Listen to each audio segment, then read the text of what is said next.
back, everybody, to Planet Boo for our very first official movie review.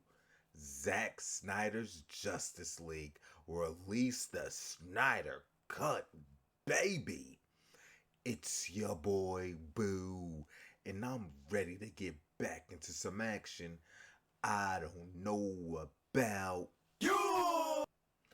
All right. There is so much to talk about, but I am going to keep this as short as possible without getting too deep into the weeds, but also getting my point across, all right? Because I actually already did a video review to this movie earlier today. I rambled on for about 2 hours, and after I was done with the review, I realized that I never hit the record button. I was big mad. Furious. But I realized that it was like barbershop talk. I was talking about it 2 hours. So I was like, all right, you know what? Instead of just being pissed off and not doing it at all, I'm just going to cut it down significantly and try to get my point across. So here we are. Officially, record button is has been activated and is working. Zack Snyder's Justice League, Lego. All right, so let's get started with the overall impressions. I loved it, hands down. I loved it. The original cut, the Josh Whedon cut, the Justice League, as people like to say, where he was under orders from Warner Brothers to trim the movie down to just under 2 hours, an hour and 59 minutes, I think, is the actual runtime. Um, that was hot garbage, right? The first time I seen it, the original, I liked it. I watched it again, and I was like, you know what? This isn't a good movie. I watched it again. You know what? This is a really bad movie. And every time I watched that movie, after the first time, the movie just got worse and worse. I just kept finding more things that were just ridiculous, poor editing, poor CGI, uh, no build up, no cohesion. It was totally a mess because there were two different directors. But like I said, this 4 hour cut, Zack Snyder's vision of his own movie, I liked it. I gave it an 8.5 out of 10. I gave the Wheaton cut like a 5.5 or 6.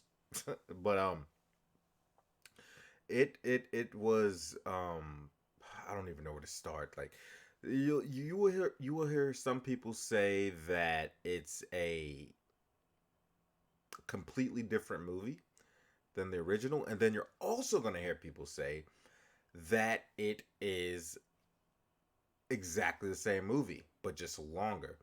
And to be honest, I think both sides are right. I think the movie hits on a lot of the major points. You know, Steppenwolf gets the first mother box. Steppenwolf gets the second mother box. They resurrect Superman. They fight Superman. Steppenwolf gets the third mother box. They go to Russia. They fight the major plot points are the same, but the execution is 100% different. And because it was executed so much better, you got so much more backstory in the Snyderverse.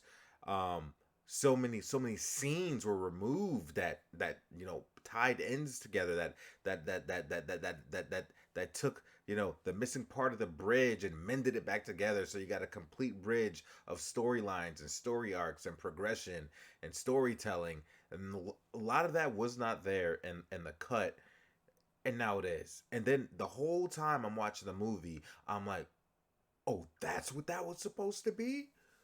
Oh, that's actually how we got to this part?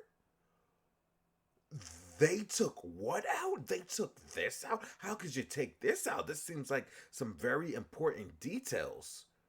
Some very important details. So I think the cut had more or less the same bullets. The main parts were executed differently, and the sub bullets to those main parts, where you have all that extra meat, wasn't there. And now you have that, and it just helps bridge everything so much better. Like it's day and night how the delivery and flow is with the extra time and the extra scenes and the extra arcs and the extra story. Like, yeah. So both sides have a point, but execution is everything, and execution is the difference when you're talking about directors, right? You can have the same story, but how it's executed can make something night and day. Can make it oil and water. You feel me? You absolutely feel me. Now, with that being said, one of the plot points are actually pretty different, right? So if you remember in the original Justice League movie, they briefly tapped on the mother boxes and what the mother boxes were about, right? And so you remember the movie starts out in the original, Batman's in Gotham City. They have this whole fear thing. The movie, Steppenwolf's existence and why he's on Earth, not his existence, why Steppenwolf is on Earth and why everything is going on because of fear, right? Superman died and everyone's scared. The parademons are popping up, right? Batman lures the parademon in with fear and then captures it, and then the parademon blows up, and it literally blows up into green goo, or green blood, into the exact design of mother boxes, and in symbols and alien language, which was completely stupid. That whole scene was Whedon. It was not in the Snyder cut. That was not the introduction. None of that. I'm a hardcore Batman fan, but that was just hot trash. And it's just like, oh, here's that box and those symbols and those drawings we've been seeing everywhere, Alfred, in Gotham and everywhere, and gotten like Alfred's looking through his lenses optically, like, yes, Master Wayne, those are the same drawings, something like that. Maybe that part didn't happen right there, but that was just so dumb. That was just so dumb. It's just like Whedon was just like, oh, well, let's cut all this information out about explaining the mother boxes, and how the mother boxes awoke in the first place, and why Steppenwolf and Darkseid are coming, and just forget all that. The mother boxes are here, and Batman sees them popping up in random places and is trying to figure it out. All right, and Steppenwolf appears, boom, picks up that one. Steppenwolf appears, boom, finds the other. It was so bad. There's just the whole, but this one, man, you know, Superman wakes up the mother boxes and his death. Right, and now listen, I've thought there. This is a flawed movie. This is not a perfect movie. Every movie has flaws. Every movie has plot holes. All right, every movie, every movie has them. Um, but this one is far from perfect. And I admit it. So, for example, the whole Superman open or waking up the mother boxes. I thought about it. I was like, well, Superman's only been around for what 30 something years, so why didn't the mother boxes activate before he even showed up when there was no Superman? Like, because the whole idea is that it was the whole reason for them revolves around Superman's existence, right? Well, I thought about it. I was like, well, maybe it's not just as simple as that. It's probably the combination of him dying and the actual audio vibrations and the audio blasts from him actually dying, which actually caused the mother boxes to awaken. Like, essentially, his audio tones were like a spark, right? The key in ignition. Let's get these mother boxes started. Ah! Mother boxes was like, oh, whoa, we got some energy. All right, Kryptonian sound waves, and oh, that strong ass mofo is dead. All right, let's call on to our master. We're trying to reach our master. All right, and then the invasion comes. I think that is probably it was touched upon briefly, but wasn't given a whole lot of detail. But I'm pretty sure it was a combination of his death and the sound waves going through that actually sparked the boxes awake. But that was another one people were picking at. But yeah, there's a couple of those things, and I'll touch on the rest of those later. But overall, the plot is just so much more fleshed out. The characters have been given so much more love, and some characters more than others have definitely benefited from the extra time. Now, listen, I'll be honest. This was 4 hours. I enjoyed every 4 hours of this movie. It didn't even feel like 4 hours. In fact, after the movie was done and I sat there for 4 hours, I was like, I want another 4 hours because I want Snyder to continue the story, and I want to see more of this because this was good. This was engaging. I was entertained. No question about even after seeing something previously similar but worse, I was still very much entertained and I wanted more. I was salivating, salivating, salivating, salivating, salivating, salivating. Um, but the characters really, really, really, really, really, really benefited for the extra story. Now, with it being 4 hours long, this movie could have easily been 3 hours long or 3 hours and 15 minutes and still got the same points across for Zack Snyder. Honestly, this movie had a whole bunch of slow mo, and I'm not going to get into detail about some of the ridiculous slow motion scenes. But from what I've heard, my good friend told me that there were 26 minutes of slow motion in this film.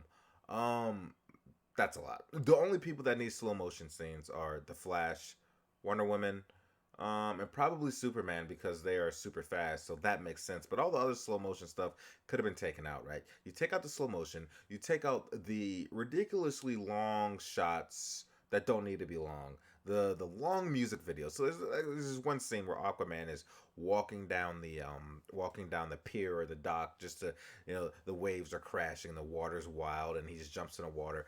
I, I don't know exactly. I didn't time hack that scene, but it felt like a minute or more. But there were just scenes like that that were just drawn out way too long that didn't have to be, and long music videos that didn't have to be, and they could have cut those out. And they could have cut those out along with the slow motion, and you could have had 3 hours or 3 hours and 15 minutes, and it would have been a little bit more easier to watch, though I still didn't find it hard to watch. You feel me? But like I said, characters definitely benefited from the extended time and the extra character development. Flash, definitely, you got a little bit more of him and his father. That whole scene with him talking to his father was extended. They got rid of the stupid Flash quips that Josh Whedon put in. Like, he was forced comedy relief in the Whedon cut. A lot of those stupid jokes were not there anymore. Anything that Whedon did was not there, and you will quickly notice the Flash falling on Wonder Woman in a sexual pose was not there. The whole "this looks like a cave, a bat cave" was not there. The whole stupid brunch part was not there. A lot of the stupid Flash quips were not there. Flash was taken much more seriously, and I really appreciate that. His run wasn't as stupid as in the Whedon cut. Wasn't as stupid his running motion, though it still needs some help. But I could look past that for now. Um, you got more of him trying to come up in the world. Trying to be the best person that he can be, trying to make his father proud, and his dad, kind of pushing him in the right direction, and just him trying to come up in life. And then you even get the Iris scene, which was completely taken out. Did we need this scene in the movie? Probably not. That scene was a little bit wild, but the CGI was awesome. And at the end of the day, I was like, you know what? That was still cool. So, big thumbs up for the Flash. Uh, I will get into a specific Flash scene later when we talk about some of my favorite scenes of the movie, but we'll stick to the characters right now. Batman, not a whole lot has changed from Batman. Still not as badass as he was in BVS, no question, but still a step up from what he was in the Whedon cut, because he had a little bit of character progression, in the sense that they kind of touched upon in this movie. Batman, he usually operates on logic, right? Everything that he does is extremely, extremely calculated. He weighs the pros and cons, and he applies logic to everything.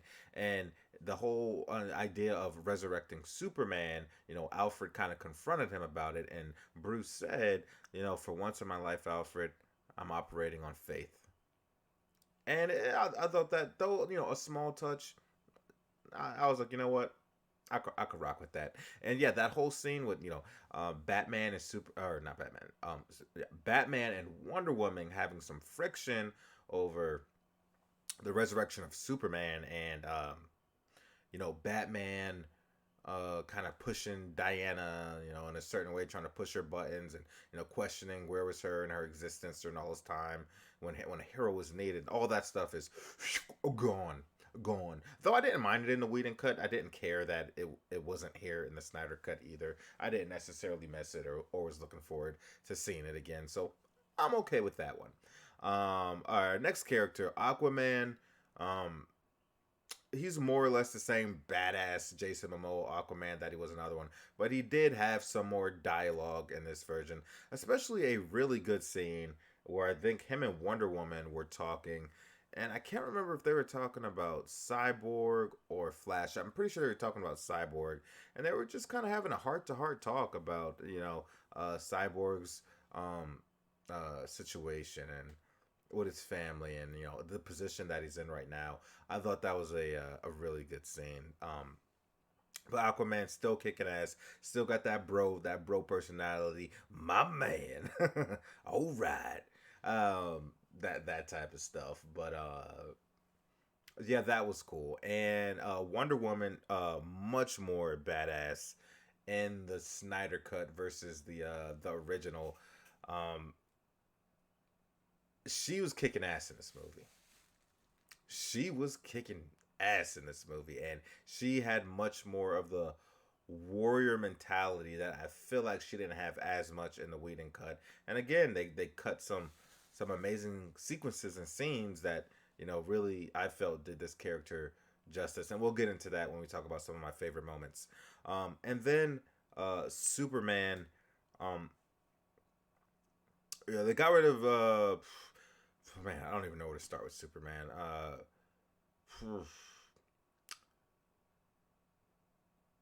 Henry Cavill needs to come back, and we'll just leave it at that. Oh my god. They took out some stupid Superman, or well, they removed the whole Lois, you smell good scene. That was bad. And they put what she actually supposed to say was she said something along the lines of "you spoke," because when Superman was whipping everybody's ass in the Snyder cut, he didn't say a damn word. But we'll get into that later. We'll get into that later because we're gonna get into everything else that's really badass later. All right, and then for the last character, yeah, Cyborg. He benefited the most from the Snyder cut. Cyborg is without a doubt the heart and soul of this movie. No question. You cannot debate what the heart and soul of this movie is. It is Cyborg. His story is around his family. And it is they Silas, his father, gets so much more time, and he is built and woven into that story arc with Cyborg, and you even see Cyborg's mother, and she has a pretty important part and everything as well. And it blows my mind that all that Cyborg content was removed because it is very important. Because in the Whedon cut, he just seemed like a dude that was tagging around with this emo attitude, and it was very lightly touched upon. Very lightly touched upon. Him and his father don't have the best relationship, but other than that, it wasn't much more than that. This gives you everything. It tells you what Cyborg is looking from him as a father. Silas is very scientific and very mathematical in the way he thinks and the way he talks. And Cyborg doesn't want to hear all that. He doesn't want to talk about. He wants him to be a father. He wants him to do fatherly things. Certain things he's looking from his dad as a son. And there's this very deep conversation with him and his mom before they get in the car accident that touches on this stuff.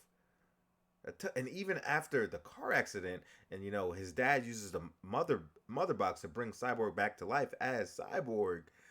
Even after all that, his dad was more fascinated with the fact that he was Cyborg and he could do all these extra things instead of just mourning what he lost before what he lost as a son. And being supportive and being understanding and having sympathy for his son, but instead he was fascinated at what he became, and it was just really deep, and it really touched into Cyborg's power. Cyborg is OP as hell. Snyder made me realize that Cyborg is OP as hell. There's literally this dude. There's nothing this man can't control or do.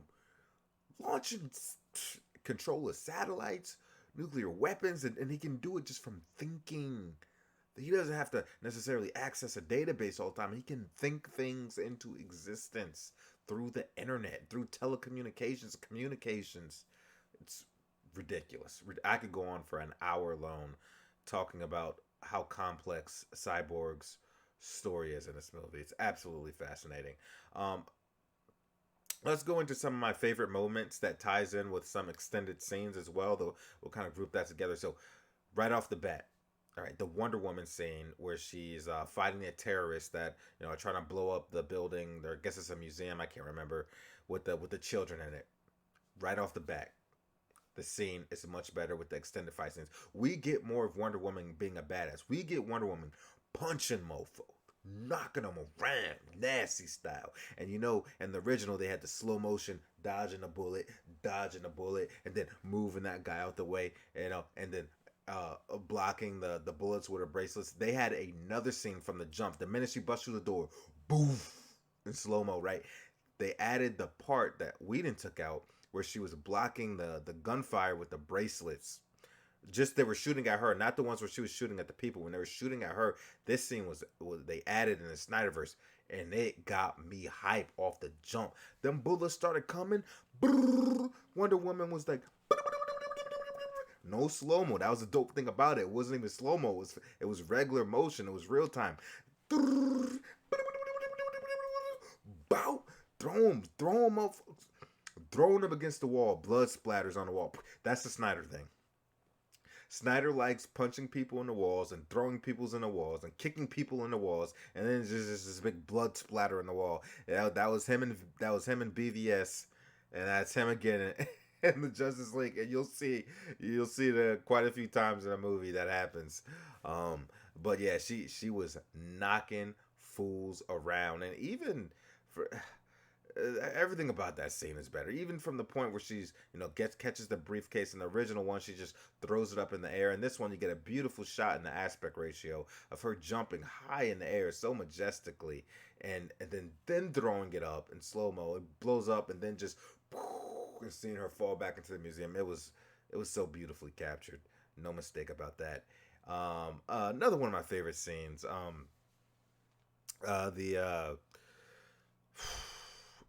The Themyscira scene, and we haven't touched on Steppenwolf yet, but we'll get to him because I'm leaving his character section. I'm setting that aside, so when we talk about Steppenwolf and Darkseid, the another scene that got me hype is the scene in Themyscira when Steppenwolf appears with the parademons to recover the Mother Box. That scene is also extended and so much better. In the original, as they're escaping with the Mother Box and the Amazonians are knocking down the pillars or whatever, the stone walls fall, essentially to trap Steppenwolf inside. This one, no, they do it to tear the whole structure and half the cliff down into the water, sacrificing themselves to take down the parademons and Steppenwolf. It's executed. Like I said, execution, it's everything. It's executed so much better. But there's a scene that really got me hyped when what's his name? Steppenwolf comes down and he's like something about we'll show them fear or we'll show them fear or something along those lines. And then Wonder Woman, and then Wonder Woman's mom. Wonder Woman's mom says, I think she says, "Daughters of Themyscira, show him your fear," and everybody with their bows arched, ready to go. All the Amazonians go, "We have no fear." I was like, "Let's go!" What? Daughters of Themyscira, show him your fear. We have no fear. I was like, how did you not put that in there? That was nasty. That was sick.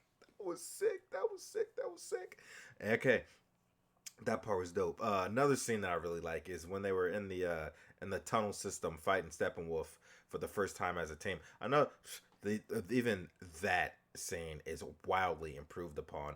The last one, you had Steppenwolf out here torturing people, and you hear people screaming in the background. Meanwhile, the Justice League is just sitting there talking while people are getting executed and getting manhandled. And it's like, are you gonna go in and save those people, or are you gonna sit here and talk about how Flash needs to save one and give Flash a pep talk and whatever the hell y'all talking about? You can't go in and save those people. You know, they're kind of dying back there, Justice League. You know. But anyway, that scene is much improved upon, and there's this one part when freaking Flash, man, like they're getting the people out safely, and then the building starts crumbling or something, and all this debris is about to fall on the people, and the Flash just boy, he's moving so fast. You just see like flash moments, like he's there, no, he's there, then he's there, then he's there, and it's all in that, you know, that blue mystical electricity thing that Snyder does with the Flash powers, and it's just like,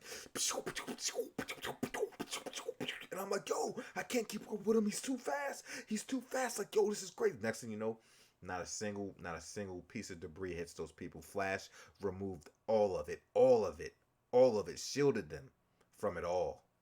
It was, and I was like, how was this not in there? Also in the tunnel scene, the Flash was doing more work. Like, he was just with super fast speed, like just like took this parademon down and was like boom, and it was that parademon like flew through a wall or flew like 30 feet or something. I can't remember. Only watched it once. Gonna watch it again after this. Better believe it. I didn't take any notes for this, by the way. I was just like, this is just raw emotion from when I watched it last week. You're just getting my raw emotion from what I remember. I didn't really put any detailed notes or anything from a second watch, but yeah, that part was absolutely incredible. All right, you know, Batman's action scenes were more or less what they were in the original. There's a couple extra things in the final fight scene, as far as new Batman cuts that made it, but most of the new Batman scenes in this movie come from dialogue. All right, Cyborg. Every character has extended fight scenes and new fight scenes that we didn't get to see, even with Cyborg doing some cool cyborgy stuff while flying and taking parademons out. And in this movie, they actually work together a lot more, like actually do like superhero combos and stuff like that, which was really dope to see. um let's move in. Listen, and I'm definitely know that I'm missing some things, because there was a bunch of dope good moments in here. But before we get into, no, let's just talk about Steppenwolf real quick, and then we'll go into Superman, and then I'll go back to the Flash about this certain scene. I want to save that part for last. Steppenwolf in the original was a CGI generic bad guy making these generic bad guy CGI speeches.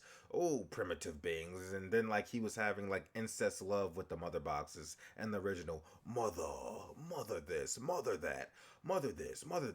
Most of that, all the mother crap is gone. And most of that, you know, generic bad guy speech stuff is gone. Steppenwolf was a bad CGI monster in the original. This one, he is a much improved CGI monster. Still a CGI monster, but much more improved. He actually has some character. You actually get a little bit about his backstory. He's basically this he's kind of a sad story, actually. He's kind of a punk sad story, actually. He's fallen out of the good graces of Darkseid, and he's basically just trying to win Darkseid's love back and conquer all these planets to pay his debt to Darkseid for betraying him. They don't tell you exactly what he did to betray Darkseid, but that is explained in a conversation that Steppenwolf has with Desaad. And with that being said, you get to see Darkseid in this movie, and you got to see Desaad, and you get to see Granny Goodness is in the movie. Big shout out to Granny Goodness. Granny Goodness is in the movie. I was not expecting Granny Goodness. I was not expecting Granny Goodness, so that was dope to see. So yeah, you know, he's kind of a sad story. It's like, man, Darkseid doesn't even, like view you as an integral part to all this, and you're just kind of working and trying to pay a debt and conquer all these planets, which you got, like, I think they said he has 50,000 more or 5,000 more planets to conquer before his debt's even paid. So yeah, he's just trying to come up Steppenwolf, and nothing he's doing right now is for himself outside of the fact of him trying to climb the ranks again if he was ever at the top. Don't know. Um, with that being said, Steppenwolf's design is a million times better. He doesn't look like an old man with a Viking helmet. And he doesn't look like a complete PlayStation 4 character now. Yeah. He looks like a badass. Big armor, menacing, broad shoulders, whipping ass up until he meets Superman. Spanking the Justice League up until he sees Superman. Steppenwolf got a little bit of character arc. Got to see him. He wasn't just appearing at mother boxes this time and then grabbing them. You actually see him, doing some legwork to get where he has to go and going back and forth and, in communication with Desaad and Darkseid and everything else. He wasn't just popping up and then taking the mother box and leaving. So I thought that was definitely much needed and I really liked it. All right, Darkseid. So yeah, I'm not gonna get too much into the Darkseid thing. So that whole scene with the battle that took place thousands of years ago with the old gods, where in the original they showed Steppenwolf leading the army, leading the charge. This time it was Darkseid in his pre-Darkseid form, Uxas or Uxas. I don't know how it's pronounced, but I'm gonna call him Young Darkseid. So what I'm talking about when I say Young Darkseid.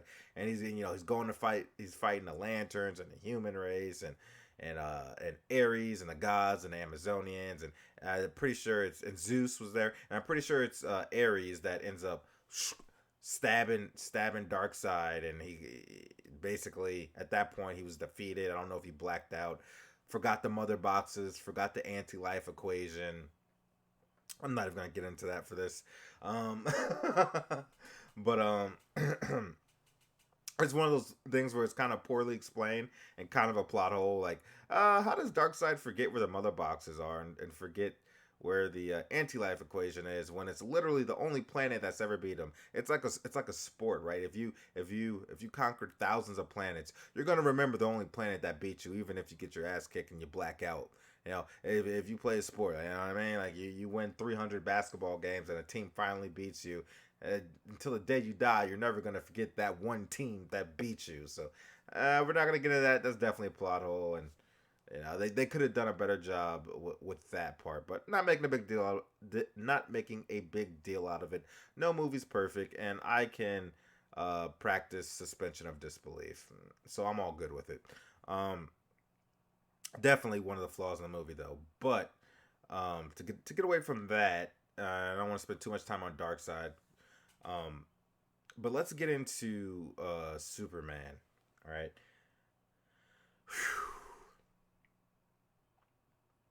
Superman was badass when he showed up in the Whedon's cut. In the original cut, when Superman showed up, he was a badass. He's even 1,000 times more badass this time. From the point they resurrect him, and yep, he kicks Justice League. The fight against the Justice League is still there. A couple extra scenes were added with the fight. Nothing that changes it too dramatically. But in the original one, he actually talks. And then he sees Batman, and he's like, I remember you. And he says, tell me, do you bleed? Or something like that. And then, he he smacks Batman or throws Batman. And then afterwards, after Superman leaves, Batman's like, oh, something's definitely bleeding. Batman wouldn't say that. It's so Whedon. What did you do? And this one, Superman don't say a damn thing. He don't say a damn thing. He just comes out smacking fools around like he did before, but this time even more menacing because he don't say nothing. And I'm laughing because Wonder Woman got him wrapped up in a lasso. Kal-El, remember who you are.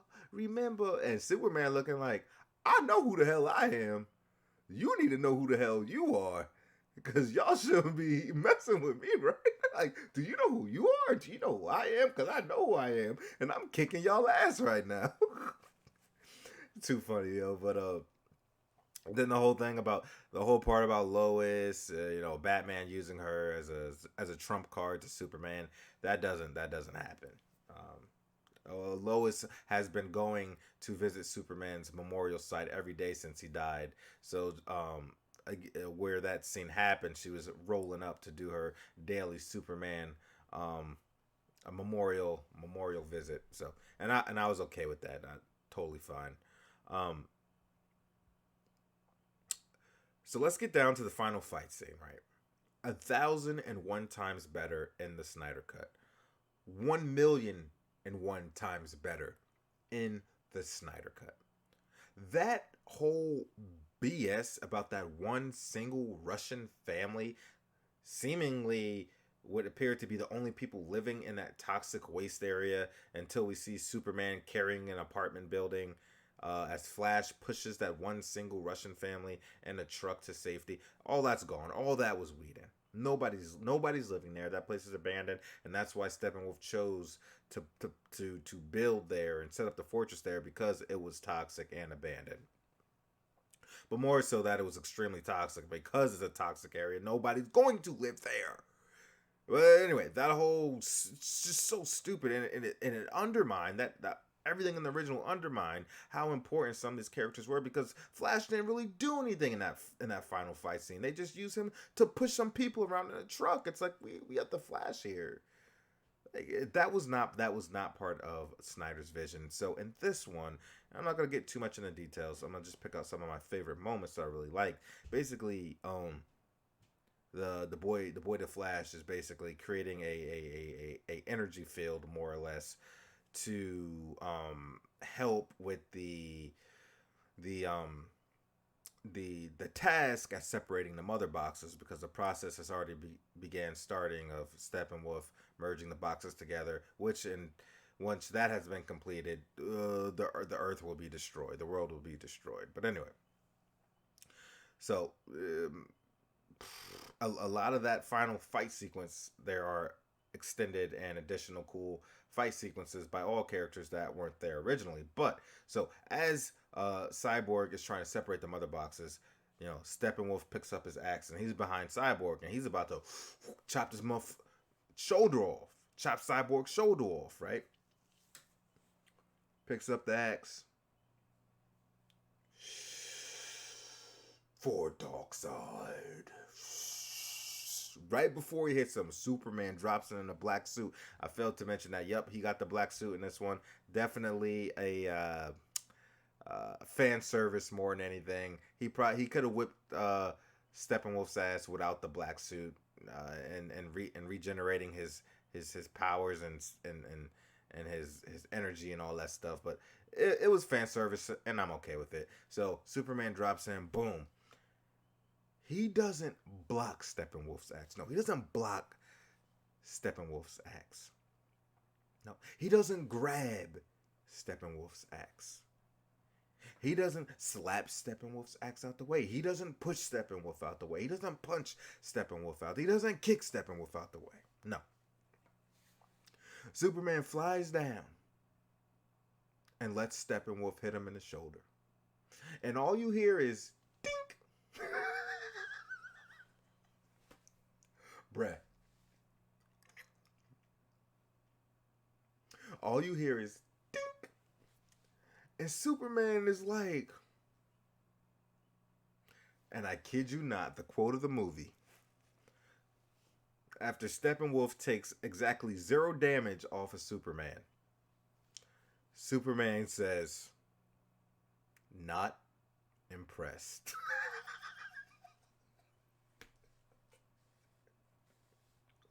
Bruh. Superman says, "Not impressed." And then his face, he's just like, and I know he looking at the rest of the Justice League is like, wait a second. Y'all resurrected me for this. This dude been kicking your ass for 3 hours. This guy, Wonder Woman, Aquaman, Flash, Cyborg, Batman, all together. This dude been kicking your ass. This dude right here. This guy that I just let hit me and took off 0 HP. my health bar is still all the way green. Damn, this dude. And then with his axe sitting on his shoulder, Superman doesn't take in a deep breath. Though Superman doesn't go like this for his freezy breath, for his frost breath, for his ice breath. He doesn't go. No, this dude is like he's smoking a cigarette. Superman sitting right here, axe right here. Superman just goes like smoking a cigarette. He goes, bro. You don't even go. He just goes. Freezes Steppenwolf's axe, breaks it, and starts kicking this dude's ass. Listen, straight up kicks this fool, Sparta style.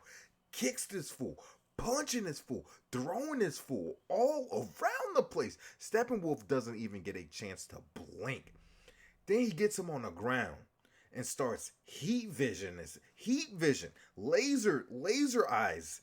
Steppenwolf, bzz, bzz, bzz, bzz, bzz, straight up burns one of his horns off, his ears, his horns, whatever, breaks it with the just burning holes in this dude, ripping his armor off this dude, and then Superman just starts pounding this fool into the ground, boom, boom, and you hear it, it's loud. Both. And I'm just like, I was like, all right, soups is good. Soups is good. Chill. I thought it was gonna be like a situation where somebody was gonna come in like, Kal-El, that's enough for Kal-El. Stop, Kal-El, don't lose yourself again. You're gonna lose yourself in the rage.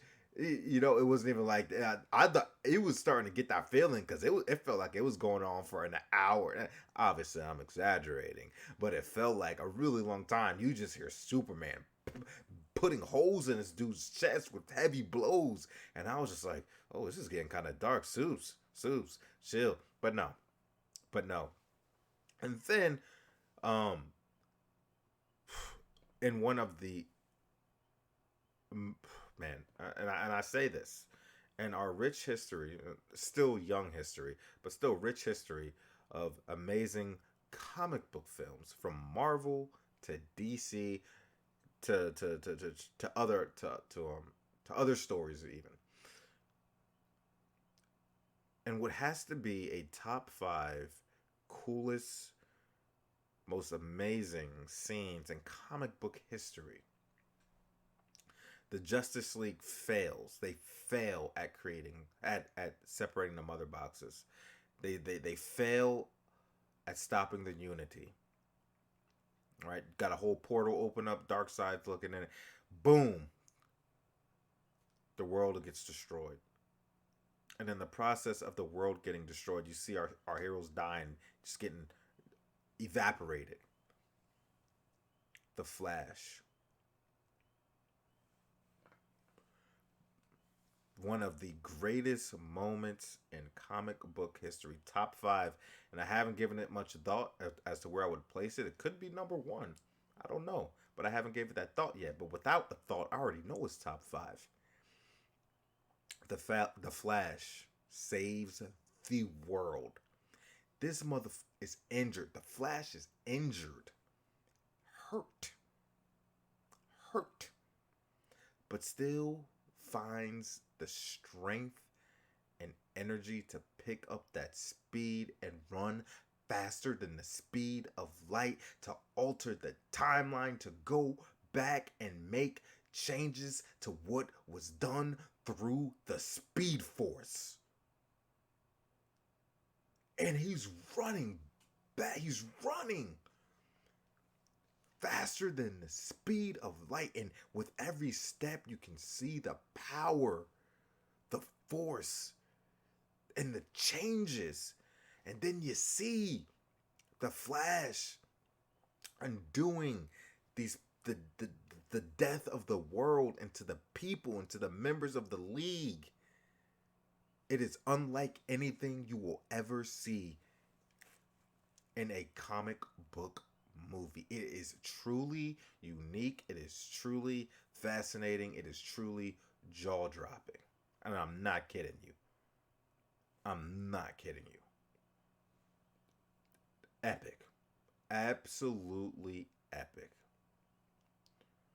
And then, and remember in the original, Steppenwolf doesn't die, right? Superman comes in, beats his ass. Now Steppenwolf is starting to get scared, and you go back to that whole fear thing that I hate about the original. And then, basically, Steppenwolf becomes scared that he's about to die, or scared of the situation, and then somebody's like, "You smell that?" And Batman or somebody else goes, "Fear." Then the parademons turn on Steppenwolf, and they take him back up the boom tube, and they go back home. None of that was there, right? This time, Aquaman with his trident stabs. Triton goes clean through Steppenwolf, through his back, out his stomach. Psh! I was like, damn. Superman, after Aquaman stabs him, bop, Superman punches him, right? So now he's got the stab wound. He's still alive. And meanwhile, you got this portal open with Darkseid looking in with Desaad. It's a two-way portal. They can see in and they can see out. And Steppenwolf, Superman punches Steppenwolf, and he's going back into the portal to go back to Apocalypse. But then out of nowhere, Wonder Woman just comes. It's like, he ain't getting out like that. Wonder Woman comes in with that wonder. Every time Wonder Woman makes an appearance in this movie, you get that Amazonian cry woman. Ah! It's a little over the top. Every time she pops up, you hear the lady screaming or singing or chanting or whatever. Anyway, Wonder Woman pops up, slices Steppenwolf's head off, straight up, decapitates him. His head and his body go through the portal, go through the wormhole. Boom, back in Apocalypse. Darkseid steps on his head and crushes it, and like, you scum. But I love that scene because it carries a lot of weight, because earlier when they were fighting, basically Steppenwolf was like, yeah, I killed your mom and I killed your sisters, and he made it seem, like, intense and gory when he's telling her, and then Wonder Woman's like, you're a liar, or something like that. So this whole time, she thinks that he probably did kill her mom and all her sisters. Like, he did kill a lot of her sisters. That's not a lie. So she was like, bro, you done murdered my people. What makes you think I'm gonna let you go back home without taking your head? I'm cutting your head off. And I don't have a problem with it. See, people think that all these other heroes are tied to this moral code that, they can't kill. Oh no, that's not true. Superman isn't tied to no moral obligation of not killing people. Neither is Wonder Woman. She's a warrior. Neither is Aquaman.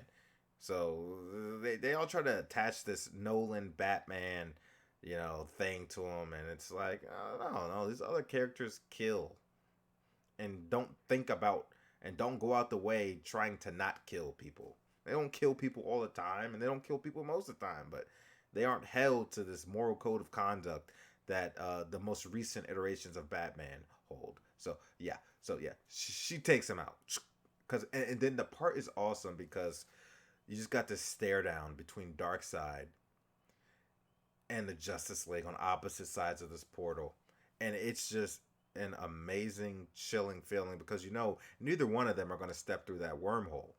Neither one of them are going to step through that portal, but it's like, I see you, and you see me, and one of these days we're going to clash. Now I know what you look like, and now I know what you look like.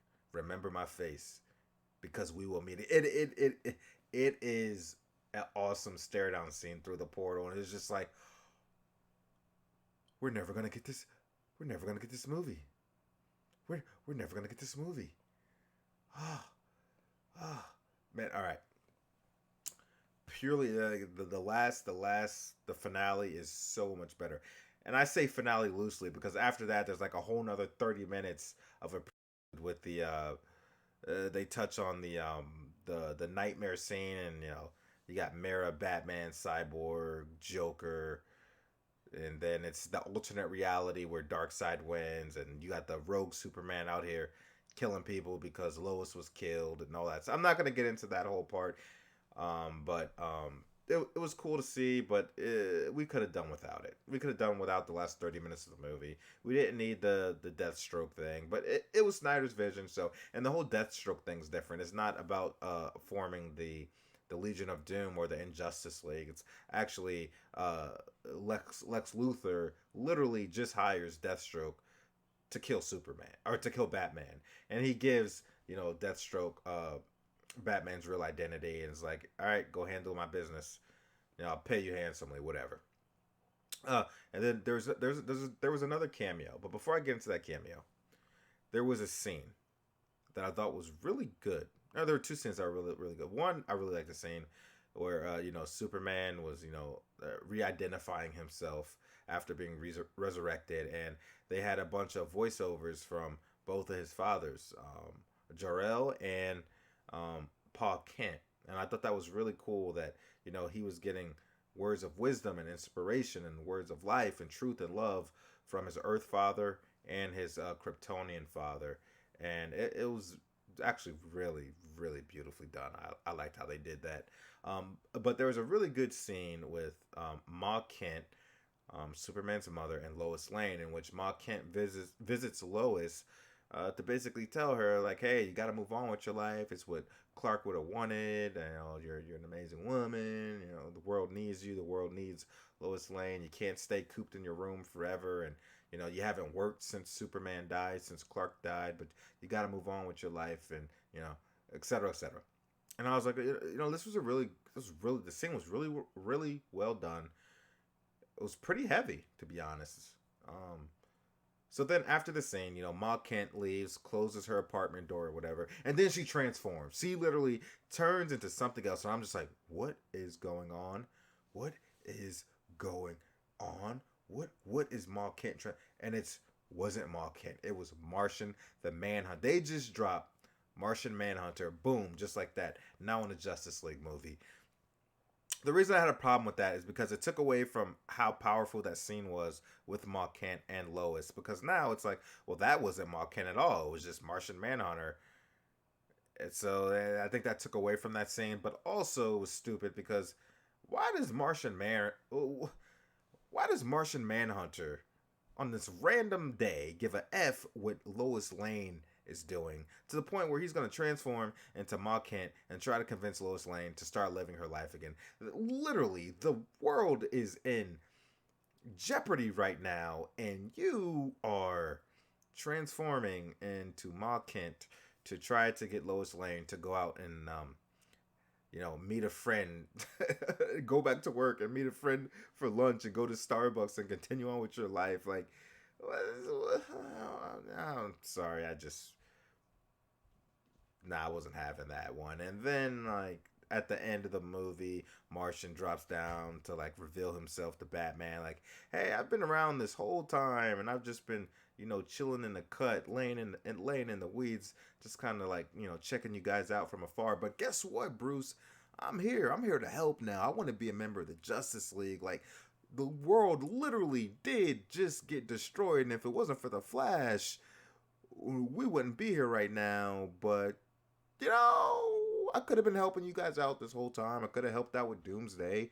Could have helped out with a lot of stuff. But, I'll come around now and help you guys out. Listen, it was cool seeing Martian the Manhunter, but I don't know. He didn't change the movie. Like, he didn't do anything. The movie would have been the same thing without him. And a lot of these scenes, like I said, were really nice and helped with the execution. Some of them was the movie more or less still could have reached even in the Snyder version, still would have been fine. But it was just nice to have some of these scenes. No question about it. But like I said, the movie still could have been 3.5 hours. Cut out all the slow-mo, cut out the extended, music videos, things like that. And we still could have had a solid 3.5 hour movie that could have been even more watchable, even though I did feel like this 4-hour cut was very watchable. All right, you feel me? And then two more things, just two quick things that made me laugh because it didn't make any sense. There's this part where Steppenwolf, instead of just like popping in to the to the Atlantis area via boom tube, Yeah, they actually showed him, which was cool. They showed him and parademons pulling some Atlanteans out of the water and interrogating them to get the information out of them to where the other mother box was on the outpost, the Atlantean outpost. And but it was funny to me because the Atlanteans um, were breathing above the water, and I thought only those Atlanteans of royal blood had the ability to breathe outside of water, but these guys were breathing just fine. I don't know, something I noticed, but then again, that could be a break in continuity between the James Wan Aquaman film and the Snyderverse. So, and the whole underwater, you can tell Snyder's vision of how Aquaman should be underwater is way different from James Wan. They're not alike in any way or any form. James Wan nailed it. Not a fan of creating air pockets and underwater just so they could be able to talk in English versus when they're talking underwater. You got Mara over here sounding like a dolphin, like sending commands to people with like aquatic animal sounds.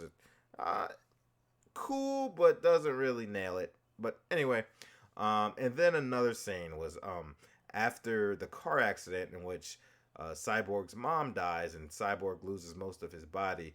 Silas goes to visit his wife and his husband, or wife and his son at the hospital, right? So as he walks into Cyborg's hospital room, the doctor or nurse comes up to Silas and he's like, "Hey, we regret to inform you that your wife didn't make it; she passed." And the dude literally had no emotion to his wife dying. I was just like, dog, did you even love her? Bro, did you even love her? No emotion to his poor wife dying. And I was just like, and he just goes about his business with Cyborg and I guess mourning over what happened to his son. But literally no emotion to his wife dying. I thought that was funny. But look, these little gripes that I have, you know, no film is perfect. Most of them I'm willing to look over. The big one that could have really been explained more, instead of leaving it up for the fans and the viewers to try to figure out some interpretation of to kind of fill in this plot hole, was definitely the anti-life equation thing, more than anything. But other than that, I didn't really have too many gripes with this movie. Yeah, like I said, a couple things here and there, but not a big deal. Like I said, overall, 8.5 out of 10 for me. Very much enjoyable. I want more. Likely not going to happen, considering the amount of money that would go in to doing another. Even if you say, like this movie was never going to be in the theaters at 4 hours long. That's just not going to happen. So either way, he was going to have to cut this down. And I think he still could have got his vision across with 3 hours and could have hit the theaters. But there's no way a 4 hour cut was gonna hit the theaters. So this particular version, 4 hour version that we got, we would not have seen in theaters. It's too long. The studios usually like to keep it 2.5 hours because they can get more bang, right? You can fill in more slots in a day for that movie and get more money. If you got, just saying hypothetically, you got a 8 hour movie, you're only gonna get the same amount of money you're gonna get for a 2 hour cut of the same movie. But in a 2 hour cut, you can get 4 times as much because you're fitting in more viewings. So the 4 hour cut was never gonna happen. And even if they try to push a situation where they release next year the sequel Justice League 2 and another 4 hour cut, where's that money going to come from, right? You're not going to get as much money for a project that big, and the amount of money the studio's putting into it and the type of actors you're going to bring it into it. Streaming isn't gonna create the revenue to make profit off of the movie like a Hollywood release would. So that's the other problem. But Walter Hamada already said that he wasn't impressed by the Snyder Cut, and it's in the past now, and they are moving away and never looking back to Zack Snyder and DC related content with Warner Brothers. So Walter Hamada, as of right now, and probably is not going to come off of that, says it is over. But yeah, I loved it. It was better than what I expected it to be. But at the same time, for some people, they might think that it is the same muddled up garbage that the Whedon version was, which is okay. Everybody's entitled to their opinion, and that is what makes cinema and movie amazing, because it is art and it is open for interpretation, and it's not everybody's cup of tea. It's like like with any movie, there's gonna be people that like it. There's not gonna be hate it. Is it your taste? Is it your cup of tea? Some people are more critical than others. Some people have more suspension of disbelief than others. Some people don't care about plot holes, but it's all up to you. It's all subjective, and that's why I love talking about movies. Now, if you want to read a review that is the complete opposite of mine, to get a totally different, opposite side of the spectrum, a totally different point of view of the movie, go check out my boy Raj Paj on letterbox.com. He is one of the smartest people that I know when it comes to movies and cinema. Has a lot of love for entertainment and that genre of things. So go check him out on letterbox.com. I will link his page in the description on the video. Okay. Hashtag restore the Snyderverse. Hashtag restore the Snyderverse. As always, if y'all enjoying that content, make sure y'all hit that like button. Please leave me a comment. Let me know what you think. Do you agree with me? Do you not agree with me? What were your favorite parts? What were your least favorite parts? What did you think of the movie overall? Let me know.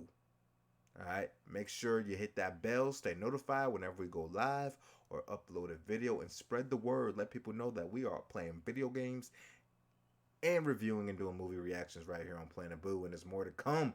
King Kong vs. Godzilla next week, baby. Let's get it. Hashtag restore the Snyderverse. Alright, I am out.